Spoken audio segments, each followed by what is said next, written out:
I class this more not as it's not a civil war, and I didn't believe that the first Syrian war was a civil war, not completely. It was more of a proxy war or a dirty war on Syria. A lot of people will try to unpack this and say, what went wrong? How did this happen? Well, clearly, Turkey did not and never intended to uphold its part of the Astana Agreement. If you look at what Israel's concerned with and has always been concerned with is land acquisition and expansion. And the Golan Heights is a very, very important part of that. Nobody's talking about the U.S. role, but none of this would be possible. Turkey is taking advantage of the U.S. position there to consolidate its gains and agenda. Israel is doing the same. The Arab Spring merely provided, I think, the cover and the kind of way to package a Syrian uprising to the global media. But what was going behind the scene was a geopolitical agenda. What are your thoughts about a possible ending of the conflict in Ukraine?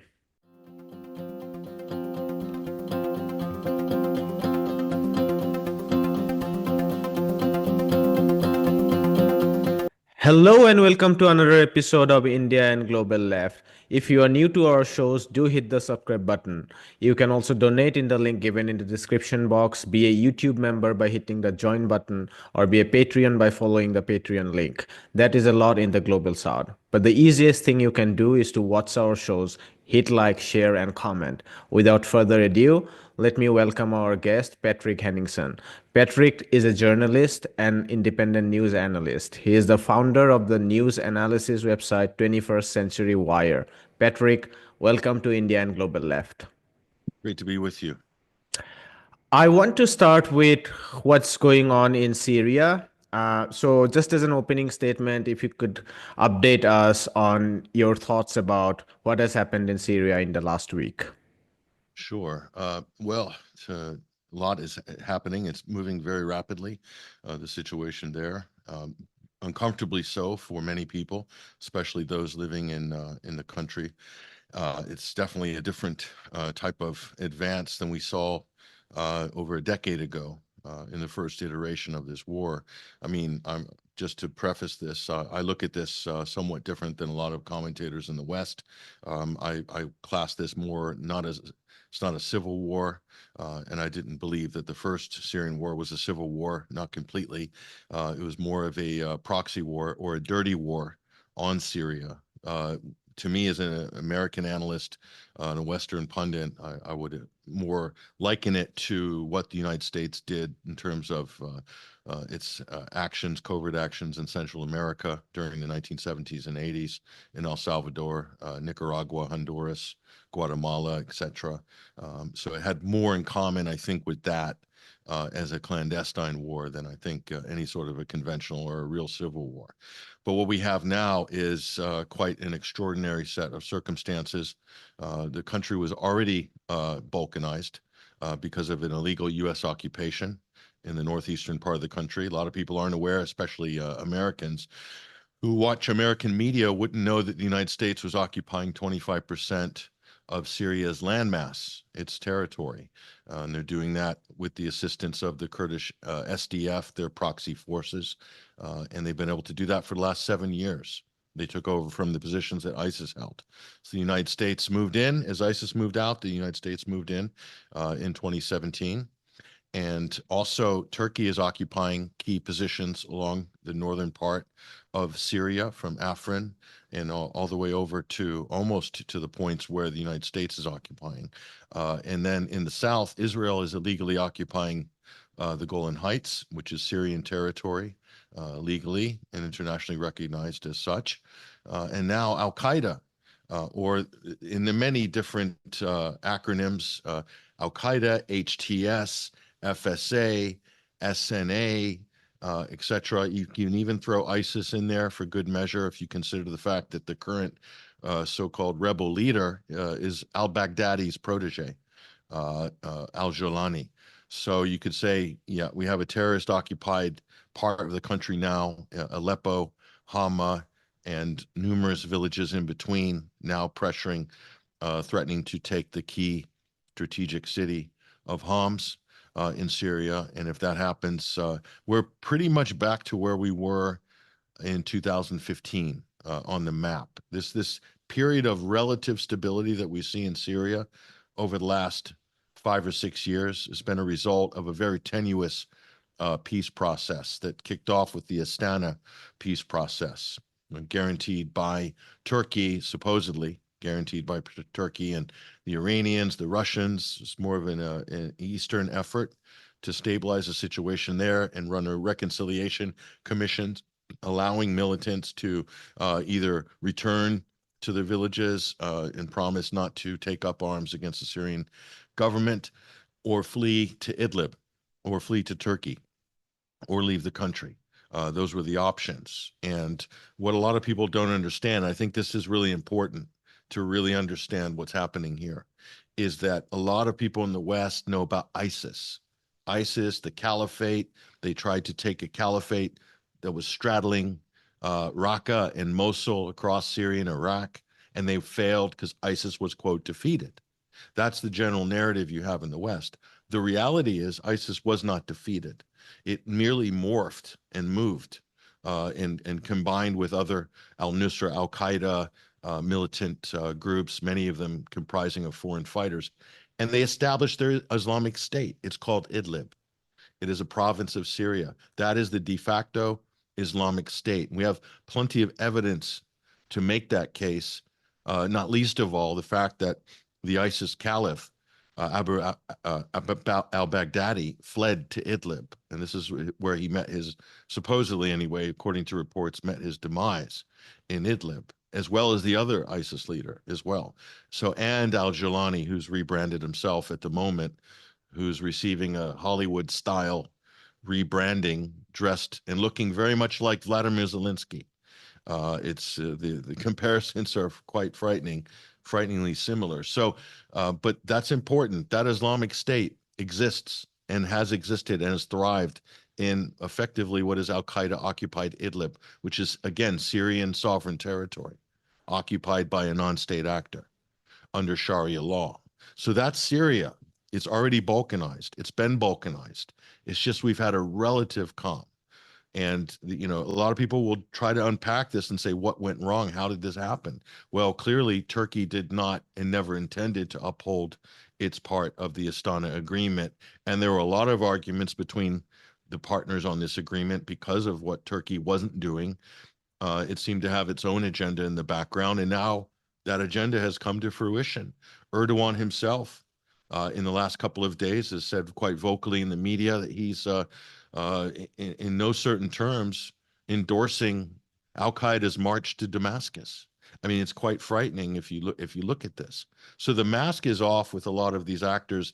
Israel's agenda is now laid bare. They're quite open that if the so-called rebels, Al Qaeda, take Homs, that they're going to, strengthen their positions in the Golan Heights.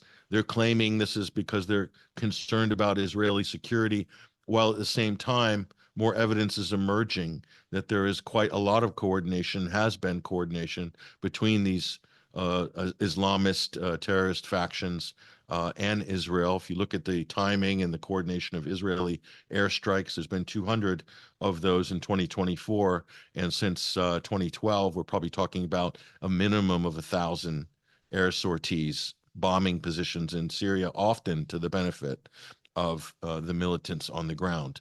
And I think that's just continued. And we've seen that just in the run-up to this latest crisis. We saw strategic Israeli airstrikes hitting certain positions, weakening Syrian army positions in defense of Aleppo. And as if by magic, what happened a week later? Al-Qaeda takes Aleppo. So, I mean, if you zoom out and look at the timeline of events, you can see there was a logical progression to a lot of these things. But it's still nonetheless a shock to so many, especially the rapid advance of these terrorist brigades. And some people might not like that term, but HTS, Al Qaeda, whatever it's called this week, it is a designated terrorist organization, according to the United States government, the British, and others.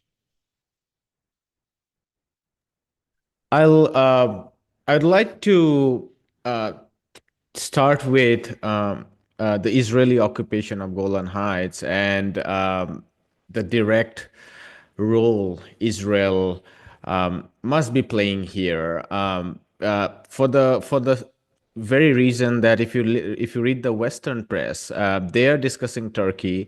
They are obviously obfuscating the U.S. role. I am talking about the Wall Street Journal, Washington Post, New York Times, the Financial Times. They are sort of invisibilizing the U.S., saying, "Oh, U.S. is there in certain pockets. It's probably defending its strategic reserves, and somewhere in the northeast it's supporting the Syria Kurdish democratic forces, but it's not the key player." It talks about Turkey a little bit, but it talks about HTS as a rebel forces, and then literally it's mostly about Russia and Iran. What is not talked about completely is Israel in the Western media in this equation. Um, uh, can you can you can you tell a little bit more about why do you think is Israel so central to what we have seen recently in terms of the developments in Syria? Well, I think the obvious, easy starting point in terms of the Syrian crisis that's just blown up in the last week is the fact that this strategic move by um, Turkish and NATO backed, and I say NATO backed because Turkey is a NATO member state. I think it's beyond any debate at this point that they've allowed and facilitated the buildup of this Al Qaeda blitzkrieg in Idlib with the complete cooperation of the Turkish government. I mean, they have a public face of being anti-terror, i.e., against the PKK Kurds, but not so much against Islamist groups, because that uh, this has been playing very well to Erdogan's AKP party base as he transitions his country from a Kemalist secular republic to more of an Islamic state. And this is a 20-year, 30-year project that he and his party have undergone. So that's all been happening, and they unleashed this blitzkrieg right after a supposed ceasefire was declared with the Lebanese South Lebanon Defense Forces, Hezbollah, and Israel's IDF. And that, of course, ceasefire was really a fig leaf. It didn't hold for more than 24 hours, and no one really expected it would. But what it successfully did is it managed to take some of the media pressure and some of the political attention off of that situation. Everyone was so relieved that there was some type of agreement that was called. And meanwhile, the gates of hell effectively opened up in northern Syria, and now we're in this position now. If you look at what Israel's concerned with and has always been concerned with is land acquisition and expansion. And the Golan Heights is a very, very important part of that. It's just that they've never had the opportunity to solidify their gains in there. They've made some political progress in the fact that they managed to get the Trump administration to recognize that the Golan Heights were Syrian territory, which was really a no-go because it goes against multiple UN resolutions and the whole plethora of international law and treaties and agreements and things like this. But through the executive power of a U.S. administration, they managed to make that recognition of what is effectively stolen land, which Israel's taken from Syria, which is the basis of the declaration of war between Syria and the hostilities, long-running hostilities between those two countries. The United States has given them that political clout. That was step one. Step two is the practical business of actually managing that and moving military forces to consolidate your position in there. And this has provided the perfect opportunity. And under the guise and the sort of false guise of the war on terror, it's allowing Israel to attempt to reconsolidate its position there. And also, it's allowed the United States to reconsolidate their position because what you have to realize is, from a U.S. point of view, they've lost a lot in terms of public relations with Israel, backing Israel in what now is widely recognized in international consensus as a genocide against the native Palestinian population. This has been, no matter how loyal Democrats and Republicans are to Israel and the lobby, it's been a disaster for them, PR-wise internationally, because they're standing shoulder to shoulder with what will go down in history as the worst war criminal of the modern era, which is Benjamin Netanyahu, Yoav Gallant, and pretty much everyone else who's involved in that, including the entire IDF. So the United States is also going to come under a lot of pressure as well for their illegal occupation of Syria, because ISIS is nowhere to be found for all intents and purposes. The whole basis of them deploying there is to fight ISIS. But what we found is not only were they not fighting ISIS, but the United States has managed to facilitate the preservation of ISIS in these areas. And through the Kurdish forces, which they have deputized, they've emptied the prisons only a few months ago of ISIS fighters. ISIS family members who are also kept pretty much in some kind of confinement, they've been looked after as well. And so you have Al-Tanf, which is a training base. There is quite plausible that ISIS fighters or militants who are performing other roles for the United States were being trained there.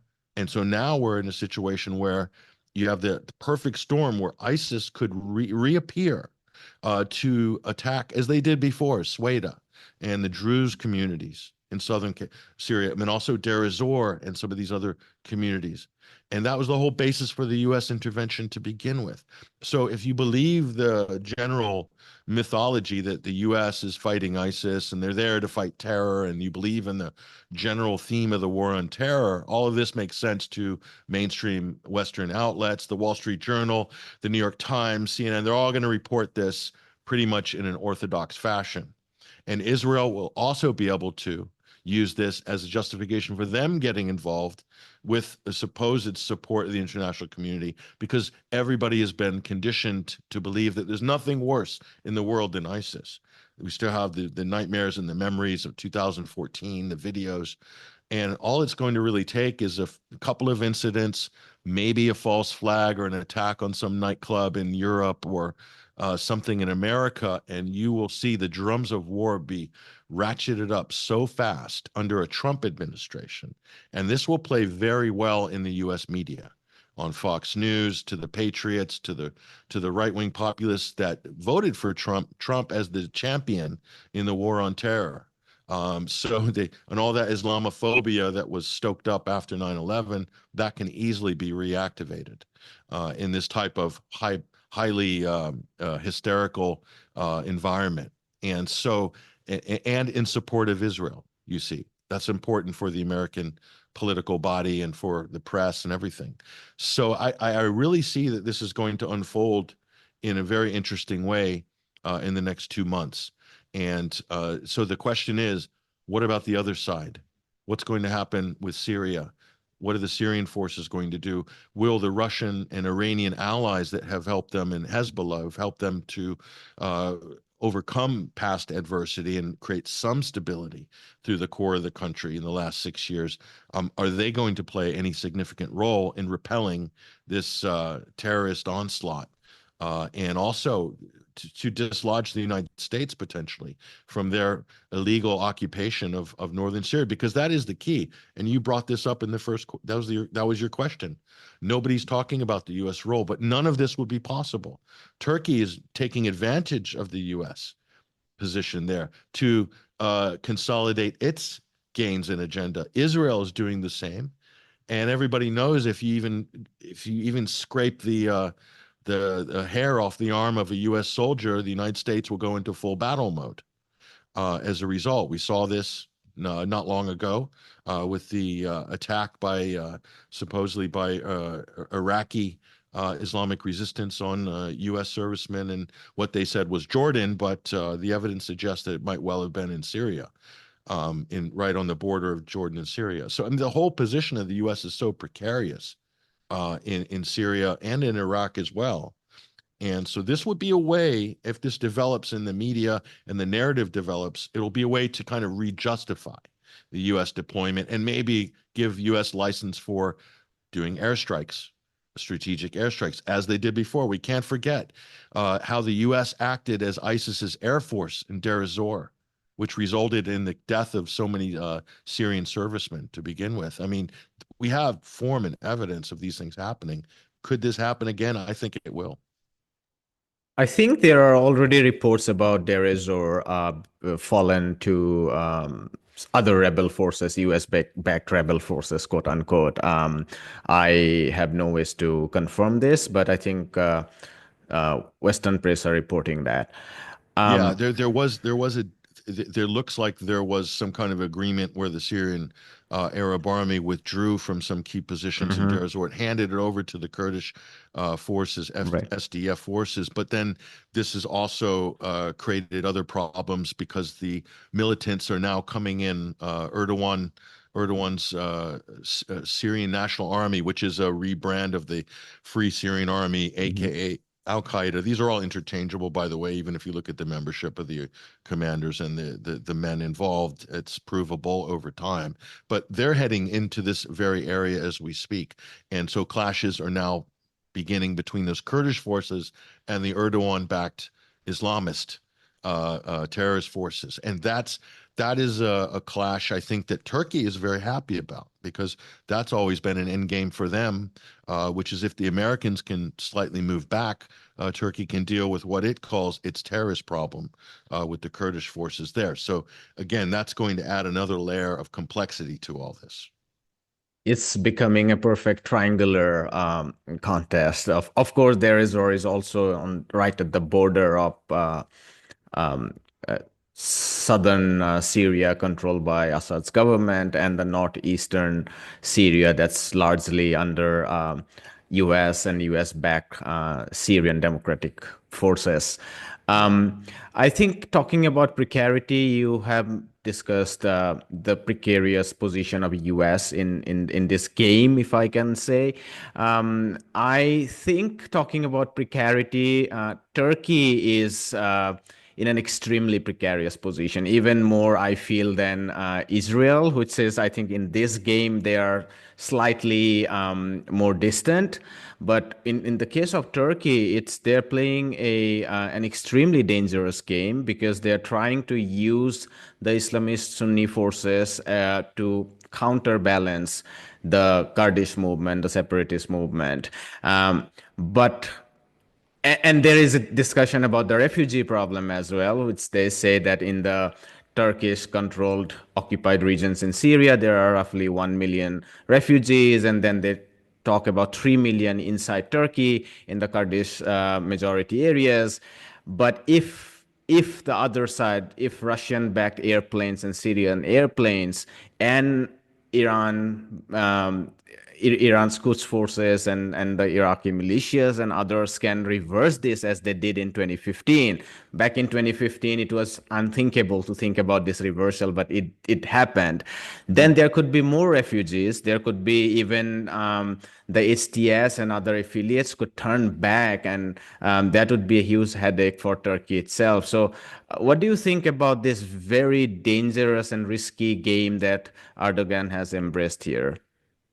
Well, Erdogan has made no secret of his ambitions, his not territorial ambitions, but also cultural ambitions. And that's part of the New Turkey project, neo-Ottomanism, I guess you could call it. But he's said in speeches for years that he believes these parts of Syria are part of this greater Turkic, former empire, or that they're basically saying this, that those are Turkish, they belong to Turkey. They belong to the Turkish world, including Aleppo, specifically Aleppo. Okay, so I mean that's on. You don't hear that in the West because the West doesn't cover all of his Turkish speeches and translate them. But if you follow, and that's his base. Think of Erdogan as the sort of Turkish Trump. Make Turkey great again. So it's the same type of populism with religious themes and cultural legacy themes that are baked into that sort of political populist movement. That's the foundation of the AKP's kind of unique selling point as they transformed Turkish politics. For the last 30 years and took advantage of a lot of trends. So he's riding that wave. And this is all the last 15 years have been really important part of that, selling that to the base that this is going to be worth it in the end. because we're going to benefit from it, and we're doing the right thing for Islam, and bringing Islam to Turkey as the center of the Islamic world rather than Saudi Arabia. Okay, so but the issue is obviously the United States. Turkey has been able to get away with this because they're a NATO country. They're hiding behind the protection of Article 5 because Syria would be well within its rights to have fired on Turkish positions, including Russia as well. And Turkey allowed these terrorist forces to amass in their territory in 2010 and 11 to prepare for the invasion, and then facilitated back and forth supply lines, rat lines, and so forth, including the trafficking of weapons via Incirlik Air Force Base and other places, and pilfering oil from Syria through ISIS. That came through Turkey as well. So Turkey's really wrapped up, but it's the NATO protection that they're offered that's allowed them to get away with all of this. And their other NATO partner is occupying the other part of Syria, which is the United States. And what the United States has done, they're both helping each other. Israel, Turkey, and the United States are working in harmony. This is a joint project. It's made by the Western media to look like these are disparate parts of some chaotic situation in Syria. No, this is so well coordinated and has been for since 2011. And the Arab Spring merely provided, I think, the cover and the kind of way to package a Syrian uprising to the global media. But what was going behind the scene was a geopolitical agenda that you can see in U.S. foreign policy documents going back 20 or 30 years very vividly, from the clean break document right up to the present day. Even the words of Benjamin Netanyahu himself, who is really one of the unofficial architects of U.S. foreign policy in the Middle East. It's very clear what's been going on with Syria. But the United States' role is very specific there. It's to make the border between Iraq and Syria basically unstable, so that there can't be free trade between the two countries. It can't have safe passage. And most importantly for Israel, that weapons or any sort of aid or help can't come from Iran through Syria into Syria and to Lebanon. Okay, so you cannot have a free trade zone between Lebanon and Iran. They would be sharing electricity, they would be sharing fuel, they would be sharing food, there would be no tariffs. There would be a lot of prosperity in this region if that was a free trade zone. But the West and Israel look at that as a Shiite belt. They look at it purely in sectarian terms. Even though Syria is a majority Sunni population, it's friendly with its neighbors on either side. So the U.S.'s job is to make sure that border is pretty much inoperable. And the other job of the United States is to provide protection for Israel in the event of an Iranian missile strike, or to provide air-to-air refueling over airspace in northeastern Syria and Iraq, should Israel want to mount an attack against Iran. And that's exactly what happened. We saw that in April. We saw that again in October. So that's the basis of the U.S. It's not to steal the oil. They are stealing the oil from Syria, the United States occupying Deir ez-Zor. Then Trump says, we're there to take the oil. This is kind of like a great soundbite, and it is true to a degree, but that's not the main function of the U.S. occupation there. So then the other country, the other partner in this is the Kingdom of Jordan. Jordan provides the bottom of that vice grip. Turkey provides the top. The United States is coming in from the northeast. And then Al-Qaeda and HTS, they're providing the pressure down through the spine of the country. And Israel is putting pressure again from the south. So this is like a perfect storm. If you look at it. So this is the vice grip that Syria has had to withstand for the better part of 15 years now, plus sanctions on top of that by the EU and the United States, regular embargo, and then Caesar sanctions of thousands of individuals on top of that. So this is a total siege of Syria that has gone on. It's relentless. It's caused massive economic deprivation, a total economic collapse in the country, the war on their currency, and the ideas that the United States, anyway, and Europe believe that if they put maximum pressure on Syria, that the people will rise up and overthrow the Assad regime, as they call it. And that's general U.S. policy. There's no debating that that's the intention. But if you ask any U.S. lawmaker, you ask any U.S. politician, you ask anyone in the U.S. mainstream media, you ask the experts on Syria, and you challenge them and you say, tell me what is the basis of sanctions by the United States and the EU, you will not get an answer from them because nobody knows.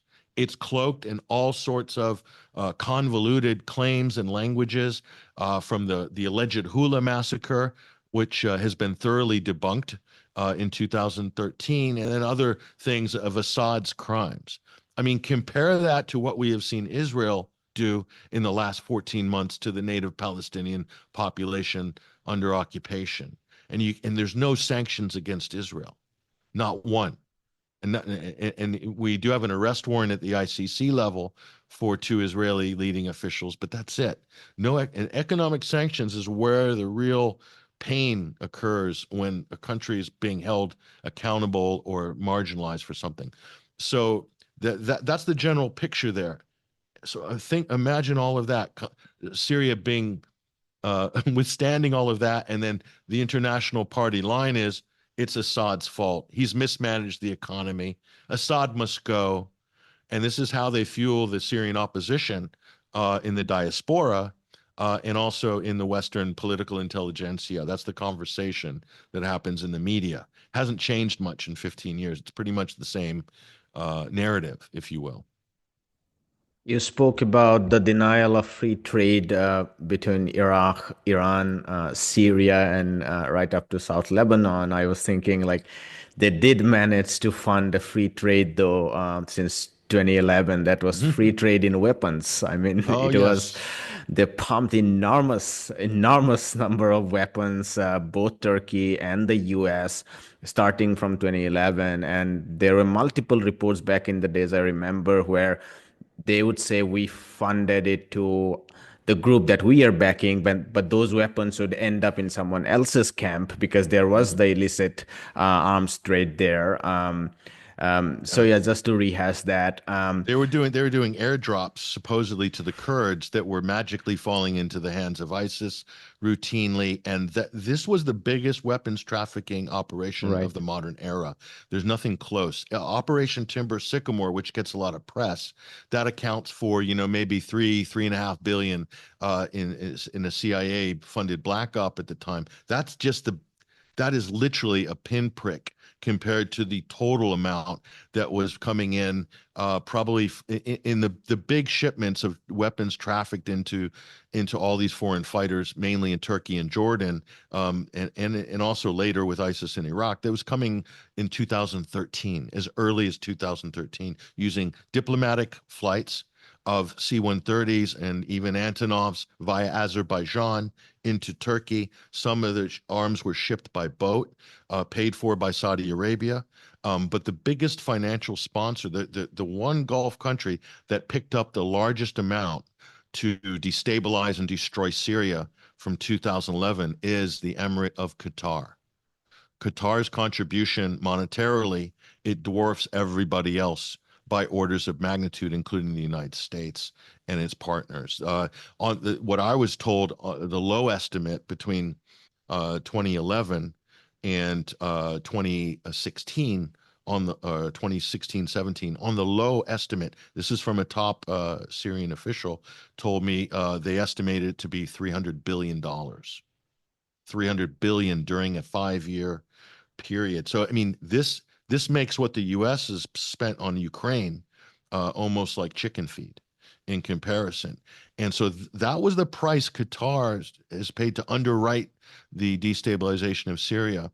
And what do they get in return for that? That's the question. What's the quid pro quo?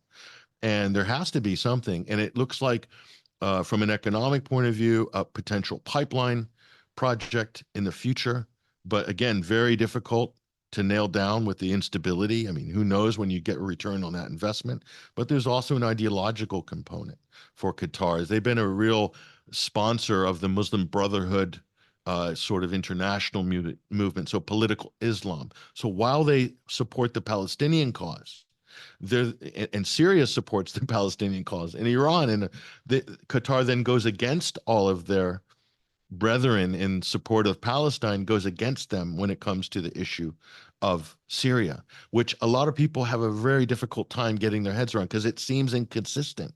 But that is the reality of Middle East geopolitics and the deep states within the Emirates and Arab nationalist countries. You find conflicting gray areas all the time. And let me tell you, history shows us that the Western imperial powers have been masterful at exploiting those fissures and driving wedges into those situations, and in effect, being able to control monarchies in the Middle East and other countries through exploiting some of these divisions with money, with military leverage, with political force. All of these things is the business of empire. This is the game of nations.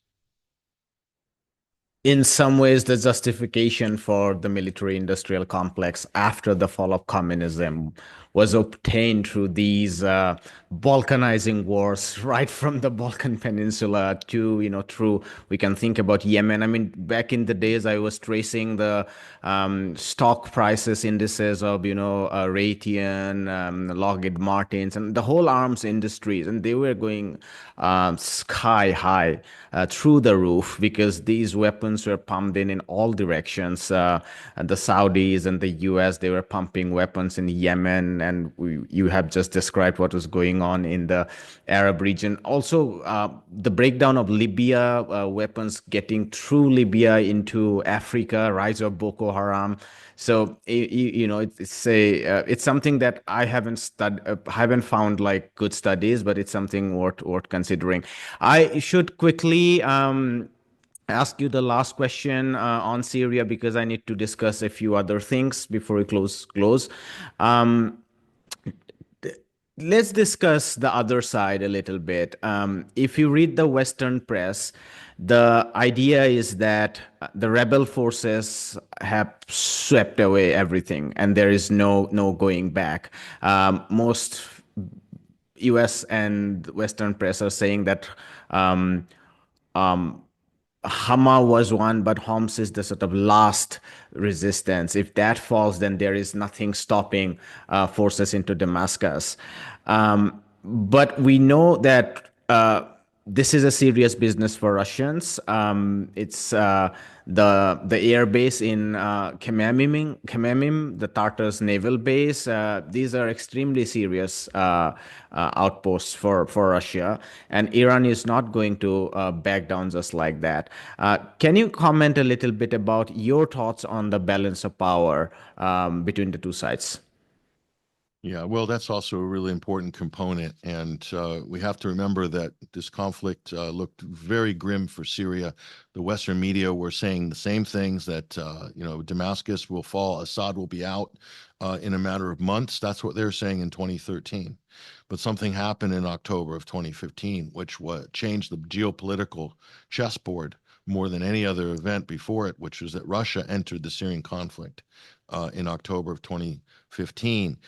In addition, Iranian specialists and Hezbollah played a role on the ground, and Syria gradually began to take back territory and repel the rebel, so-called rebel, or by that point, Al Qaeda, ISIS onslaught on the country. Now, what Russia did was establish a more permanent presence in Syria. They modernized their bases. They've really upgraded the port of Tartus and Khamenei Air Force Base. But so Russia has something to defend. They have an investment which they have to defend. The problem with Russia is that they've been stretched incredibly thin because of the Ukrainian conflict. So, and not just stretched thin militarily, and this is why it's important to understand the political dimension. They're stretched thin politically at home. The Russian population can be very fickle about some of these issues. They want to prioritize certain things. So while you might have the great geostrategic planners in Moscow, there's other people that are not concerned as much about Syria as they are with Donbass, or they are with taking their troops all the way to the Dnieper River and taking Odessa. That's more of an important conversation in Moscow. But the geopolitical problem is Turkey. And what you'll find is, and this is what you need to look closely at, with the incoming Trump administration that said it's going to solve the Ukrainian crisis in 24 hours. Well, it's not going to be so easy, especially with what Joe Biden has done by throwing a spanner in the works by attacking Russia with attack missiles and storm shadows from the British and so forth. Okay, that might gum up any potential negotiated settlement that Trump thinks he's going to get a great deal. But the Russians have another deal in their head. I'm sure it's very different than Donald Trump's deal. But here's the thing: if that is settled, then the the problems that Russia had with Turkey, i.e., access to the Black Sea, cordial relations along those important lines, those have become a lot easier for Russia now that the Ukrainian situation is stuck and is in the process of some kind of a peace negotiation. Turkey loses a lot of its leverage. Turkey relies on chaos in order to play like a good poker player, to be playing from two sides of the table. That's what Turkey is really adept at. So when it calms down in Ukraine, if Trump calms that situation down, that's bad for Turkey. Okay, it's also bad for other interested parties that want to keep the war going and the instability going as long as possible. So watch that carefully, because Russia would then be able to refocus its efforts and resources on Syria if the situation is calm in Ukraine. So the United States, the deep state in the U.S., and perhaps the hawks in the Trump administration might see the wisdom in keeping Ukraine going, because it's going to hurt Russia and Syria. And that's the ultimate goal. So I think you need to look very closely at that situation. These two situations in Syria and Ukraine are linked, and Turkey is the hub in the middle of it, geopolitically. And we can talk about Iran as well. There are huge considerations for the Iranians now in Syria, and of course, Hezbollah is going to survive no matter what. They have done, they always will, and they cannot be dislodged from South Lebanon, especially after what the people have suffered. And the only person who stood up for the Lebanese was Hezbollah. And the Iranians as well. But what you'll see is a real game changer. The warfare has changed. It's about drones. It's about electronic warfare. It's about satellite intelligence, reconnaissance sharing, and so forth. So the Al Qaeda forces and Turkish forces have an advantage over the Syrian army, which is beleaguered and really a hollowed out shell of its former self. Russia has great advances on the Ukrainian battlefront. The problem is those haven't been implemented in Syria as fast as the Ukrainian assistance for the Al Qaeda forces, HTS forces, has already basically been integrated into, and they've already been making gains on that. So but there's another big change in military affairs: what Iran did to Israel. The advance in missile tech and avionics is a game changer.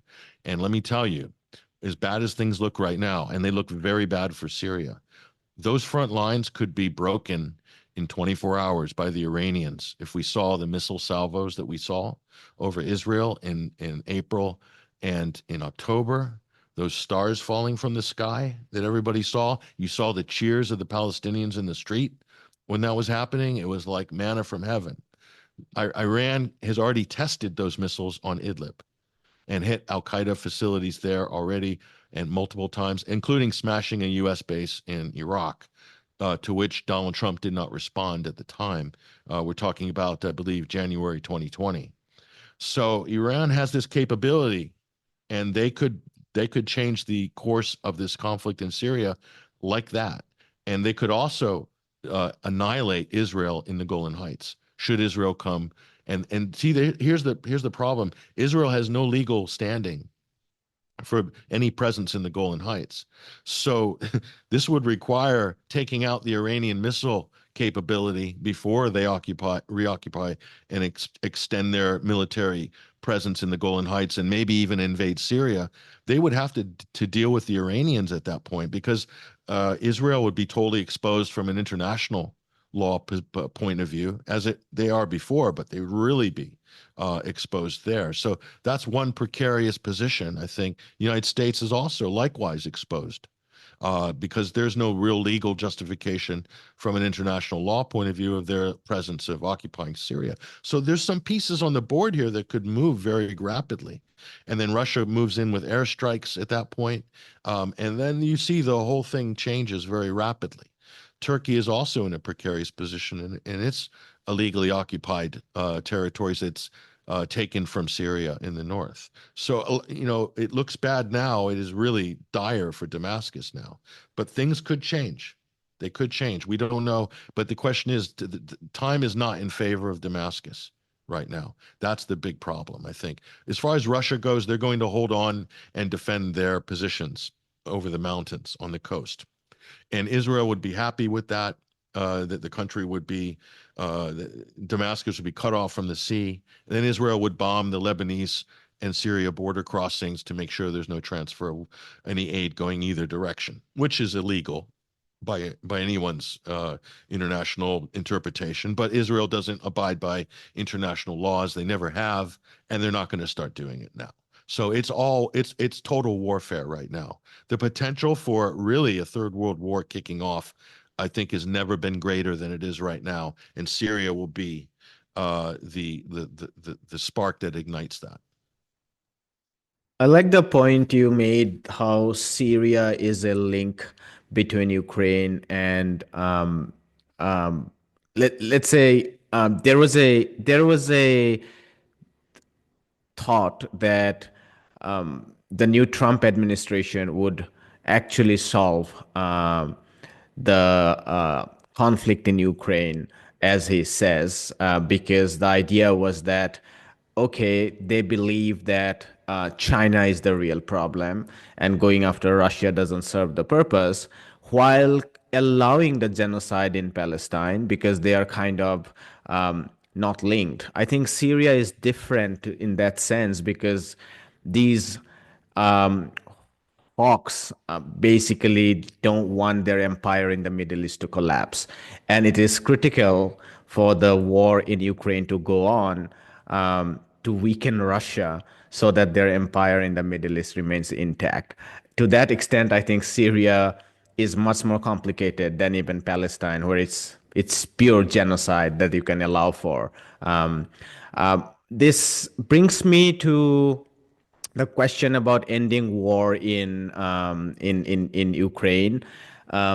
I was recently reading the Financial Times and I saw the debt restructuring, the bond market in Ukrainian bond market in dollar denominated rallied very heavily. Investors expecting that Trump would really bring an end to the war, which means that the Ukrainian government would return the money they are taking from creditors and big players like the BlackRocks and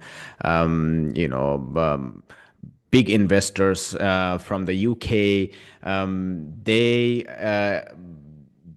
poured in a lot of money in the Ukrainian bond, also accepted some losses, thinking that if Ukraine's economy bounced back, they would be repaid that amount. A lot of people in Europe are nervous about that because they don't want the war to end. They don't want any normalization of relationship with Russia. What are your thoughts about a possible ending of the conflict in Ukraine?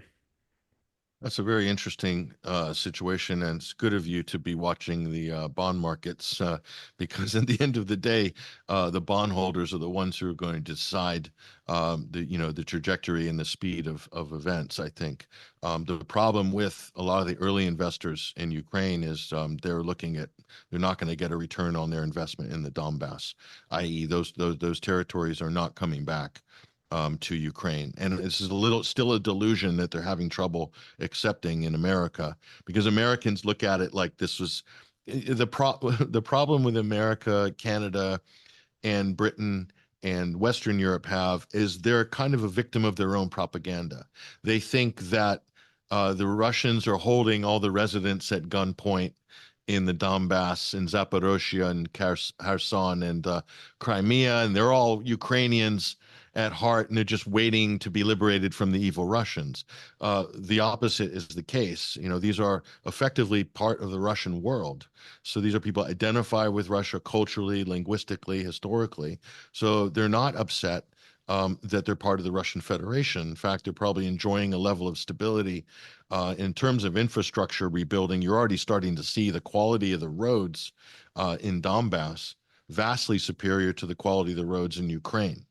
And this was always a big complaint that Ukraine wasn't ever doing enough for its infrastructure. You can tell the difference when you drive between Ukraine and Russia in terms of infrastructure. And that was because I think the Western neoliberal vulture capitalists like George Soros had basically raped Ukraine from the minute it was independent from the Soviet Union.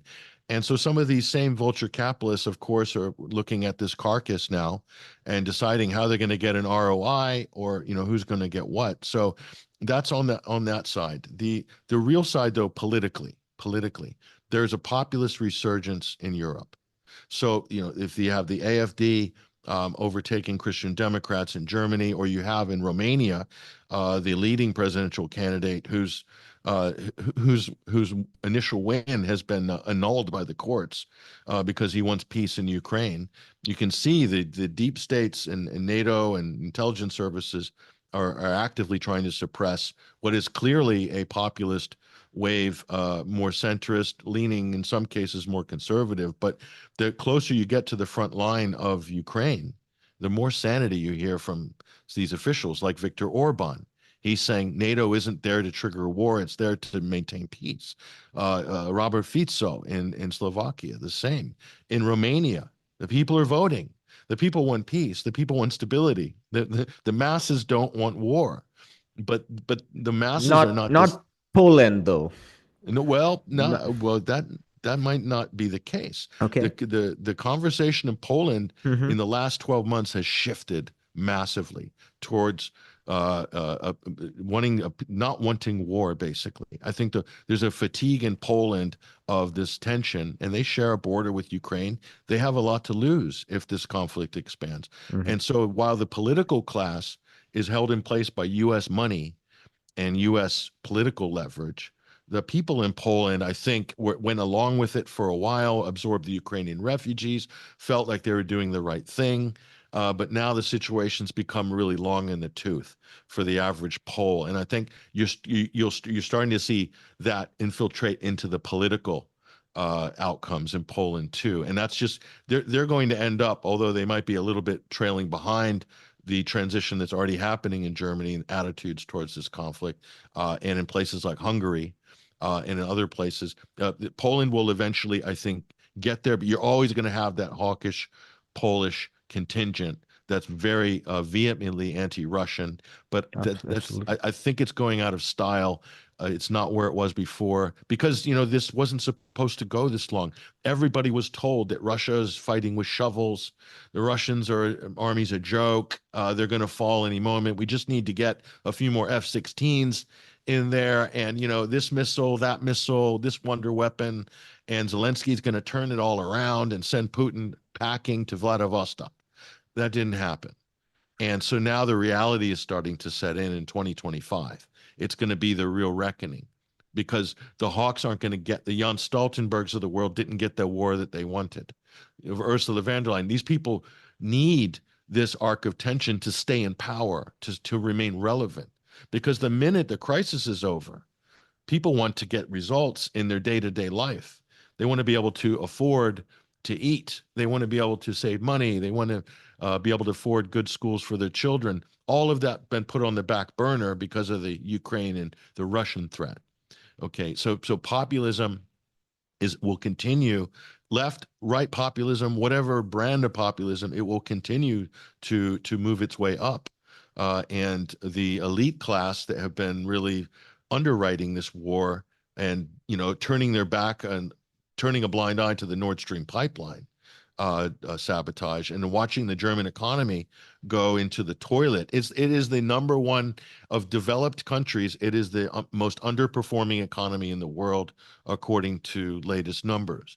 How did that happen? How did the engine of the European prosperity all of a sudden become a basket case? Well, it's a direct result of this hawkish foreign policy, as well as other factors. But so I think this is also going to put pressure. And here's the other thing that Americans and the NATO hawks don't, especially in Canada and America, if Russia decides to call in the wager that by attacking Russia constantly, they've been taking it on the chin, taking on the chin. Suppose Russia decides that, as NATO says, an attack on one is attack on all. You hear that all the time, right? Article 5. If a boot lands in Poland, we're going to unload on Russia.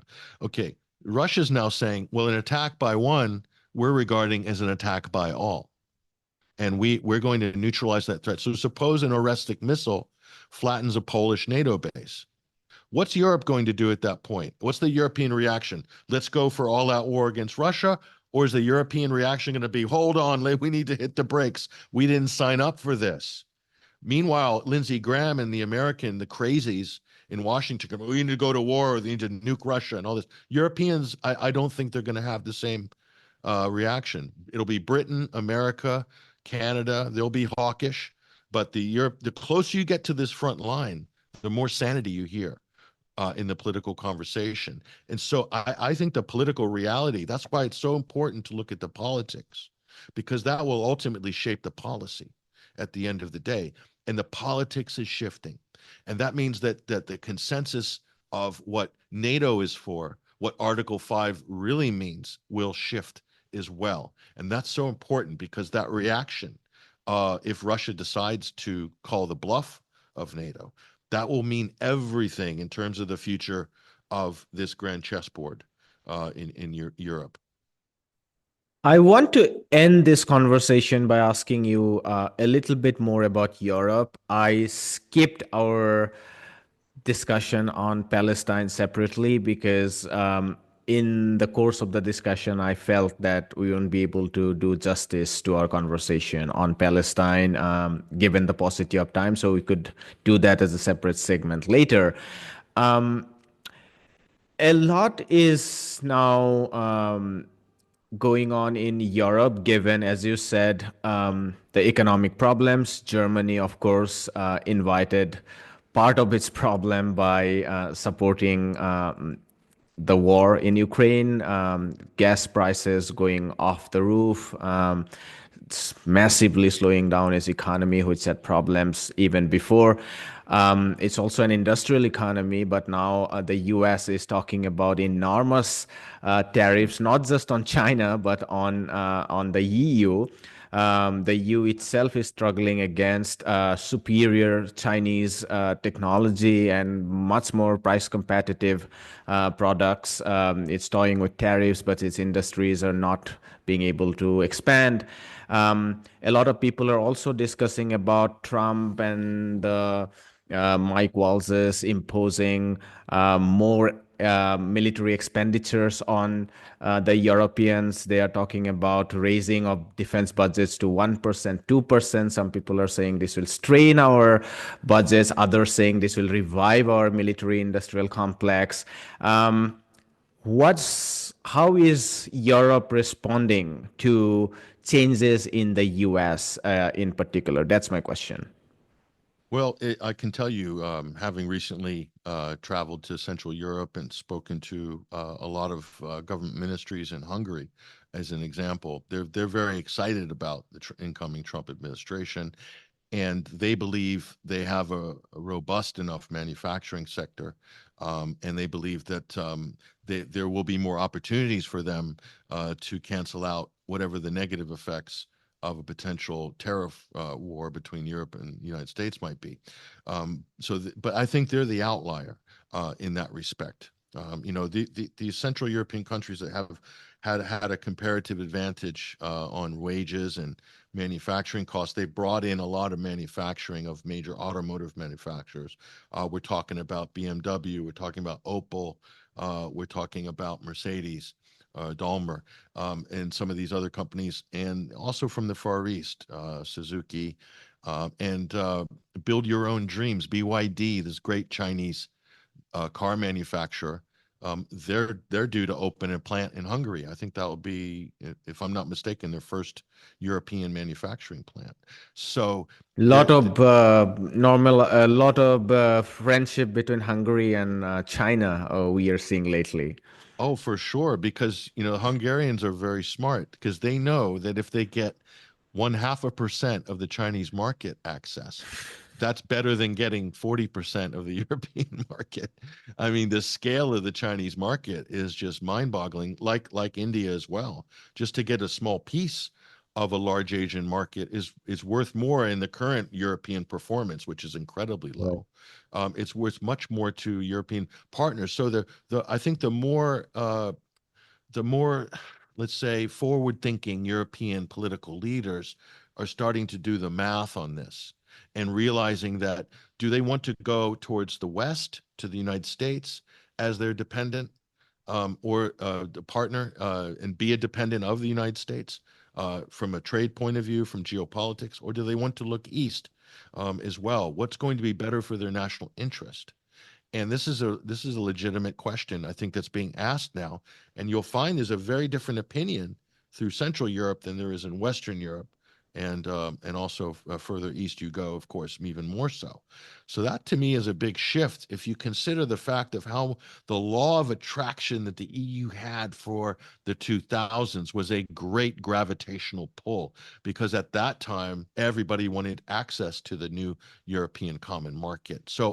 But you had to normalize a lot of policies and social issues, and all of that came under the ticking the boxes for qualification to get access to the EU market. And of course, there's been shifts in social attitudes towards these types of social policies and so forth, and all these developmental goals. These are also tied into the UN Sustainable Development Goals as well, climate targets, net zero considerations. A lot of these things are currently back up in the air, especially with right-wing governments, with populist governments coming in so many different countries, including the United States, by the way, on that green front.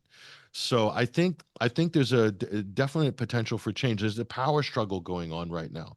The United States is attempting to wrestle Europe, to bring Europe, to pull Europe back into its orbit, solidly, in a way that it was in a dependent sort of way after the Second World War, Mhm. and will eventually, become dependent on, who knows, U.S. U.S. aid, Marshall Fund type activity to revitalize a beleaguered European economy, or certainly a post-war economy should a major war break out on European soil, God forbid. U.S. would be there to rescue them afterwards, to sweep up the ashes. So again, does Europe really want to be used by the United States in some geopolitical vanity project, some Brzezinski grand chessboard, Mackinder vision that Britain and America have for Europe, but Europe doesn't have for itself? And that's the big question, because a lot of Europeans are looking at, being told where they can buy their gas from. They're being told you can buy oil from him, but not him. You can buy your gas from him, but not him. You have to buy it from us, actually. And we're going to put a premium on that of, 50% or 100% premium on our LNG than what you'd get from Russia. But we're going to give you protection for that. That's kind of the protection racket situation that Europe is currently in. Mhm. And a lot of people are reevaluating this now because of this. And also, the sooner this Ukraine situation gets resolved, or at least quiets down, there's going to be a huge reckoning politically in Europe. And you're going to start seeing an outright rejection of a lot of the crazy things that have happened in the last 3 years. I like you placed your finger on the divisions within Europe. I mean, part of the fading away of excitement about the European Union I think, is significantly because of what has happened to West Europe itself. Because uh, the excitement in the 90s and 2000s were built based on the high growth years in the 60s, 50s, and 70s in West Europe. And so everybody thought, look, that's where we should go. But then after the neoliberal era, Europe started to slow down. The US didn't slow down as much because it became the apex of finance capital, and that added a lot of fictitious money and fictitious GDP, and also some high-end services in the financial sector, tech sector, and so on, which the US corporations dominate the global market. But West Europe is suffering a lot, and so and then partly, of course, what Greece and others saw during its financial crisis, how the Troika and German bankers and the European planners had prioritized the creditors and just let others die. And so I think there is a lot of rethinking in East Europe, as you said, and it's a point to be emphasized because I don't think a lot of people do that And Western Europe too. And too. France, you're looking at the collapse of the Macron's Right. government. I mean, there is a substantial Frexit movement, Hmm. a sovereigntist movement in France, which has quite a lot of historical relevance if you think of the French political mindset. So that's very they do have a lot of purchase in France on the Frexit idea. And I think in Germany as well, you're starting to hear anti-EU, a lot of anti-EU sentiment in Germany, funny enough. So this is actually happening in Western Europe as well. So the timing of Brexit was very interesting. I think the United Kingdom knew where things were heading for Europe, and they managed to engineer an exit at the opportune time to avoid being pulled into the undertow of what was Hmm. coming with the European economy. So then that positions them to bind with the United States and Canada, and then perhaps be the savior for Europe financially in the future. So again, it's a subordination, dominant subordinate relationship there, a reordering, if you will, of the post World War II liberal world order. In France, in particular, I think the labor movement was never dismantled totally. I mean, the yellow zones movements and the movements against the pension cuts and stuff. They have always been there. They were never fully dismantled, as let's say the labor movement was done in the UK or the US. Hi, my name is Ayushman. I, along with Jyotisman, have started this platform. In the last 2 years, we have tried to build content for the left and progressive forces. We have interviewed economists, historians, political commentators, and activists so far. If you have liked our content so far and want us to build an archive for the left, I have two requests for you. Please do consider donating for the cause. Link is in the description below. Also, if you are not able to do so, don't feel sad. You can always like our videos and share our videos to your comrades. Finally, don't forget to hit the subscribe button.